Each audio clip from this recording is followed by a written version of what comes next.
মানুষ বেইমানি করতে পারে কিন্তু গাছ বেইমানি করতে পারে না। স্ক্রিনে দেখতে পাচ্ছেন একটি গাছ, এই গাছটির নাম সন্ধ্যা মালতী গাছ।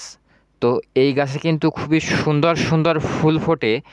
আজ আমরা জানব এই গাছের উপকারিতা এবং এই গাছে কি কি উপকার আসে আমাদের মানব জীবনে। আমাদের মানব জীবনে আমরা দৈনন্দিন মানব জীবনে বেশ অনেক ক্ষতিগ্রস্ত হয়ে থাকি। তবে এই ক্ষতিগুলোর মধ্যে বেশ কয়েকটি সমাধান পাওয়া যায় সন্ধ্যা মালতী ফুল গাছ থেকে। ক্ষত স্থানে আপনার যদি কোথাও কেটে যায় তাহলে এই সন্ধ্যা মালতী ফুলের পাতা ক্ষত স্থানে যদি আপনি রস করে লাগান তাহলে আপনার রক্ত বন্ধ হবে। এবং আপনার যদি পেটে ব্যথা হয়, অতিরিক্ত পেটে ব্যথা হলেও এই সন্ধ্যা মালতী গাছের পাতা এবং সন্ধ্যা মালতী গাছের শিকড় আপনি যদি রস করে খান তাহলে আপনার পেটে ব্যথাও কমে যেতে পারে। কানের সমস্যার সমাধানেও এই সন্ধ্যা মালতী ফুলের পাতা অত্যন্ত গুরুত্বপূর্ণ।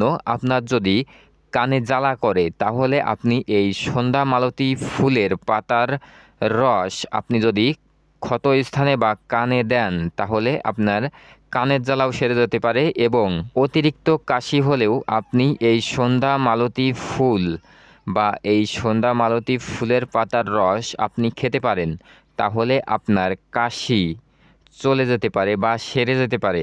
ফোড়ার চিকিৎসায় এই সন্ধ্যা মালতী ফুলের পাতা এবং অত্যন্ত গুরুত্বপূর্ণ। কানের ব্যথা, ডায়রিয়া, আমশা এবং লিভারের সংক্রমণ হলেও এই সন্ধ্যা মালতী ফুলের পাতার রস অত্যন্ত গুরুত্বপূর্ণ ভূমিকা পালন করে। ফুল থেকে উত্তালিত রস হারপিসের ক্ষত এবং কানের জন্য ব্যবহৃত হয়।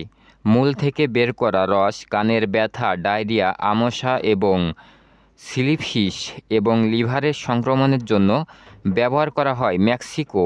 মেক্সিকোয় পুরো উদ্ভিদের ডিকশনগুলো আমাশয় সংক্রমিত এবং মৌমাছি ও বিচ্ছুর কামড় ব্যথানাশক হিসেবে এর ডাল ব্যবহার করা হয়। এই সন্ধ্যা মালতী ফুল বা এই সন্ধ্যা মালতী গাছ কিন্তু অনেক প্রকার হয়ে থাকে। দেখতে পাচ্ছেন স্ক্রিনে, এটা কিন্তু লাল এবং এই পাশে কিন্তু সাদা সন্ধ্যা মালতী ফুলও আছে এবং এই সন্ধ্যা মালতী ফুল হলুদও হয়ে থাকে। মানে এর অনেক প্রজাতি, মানে এর অনেকগুলো প্রজাতি আছে।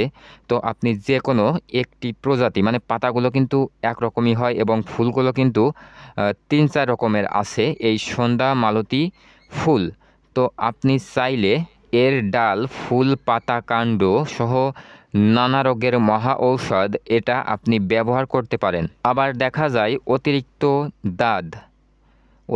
দাঁত যাদের, তাদের আপনি এই ফুলের পাতা যদি সেই দাঁতে যেখানে ক্ষত স্থান সেখানে আপনি যদি লাগান তাহলে অতি দ্রুত আপনার ক্ষত স্থান থেকে, মানে 2-3 দিন যদি আপনি লাগান তাহলে কিন্তু আপনার দাঁত সেরে যেতে পারে। তথ্যগুলো গুগল থেকে সংগৃহীত। হ্যাঁ বন্ধুরা, প্রতিদিনই এরকমই গুরুত্বপূর্ণ ভিডিও পেতে আমাদের পেজটি ফলো দিন। ভিডিওটি পুরো দেখার জন্য আপনাকে অসংখ্য ধন্যবাদ।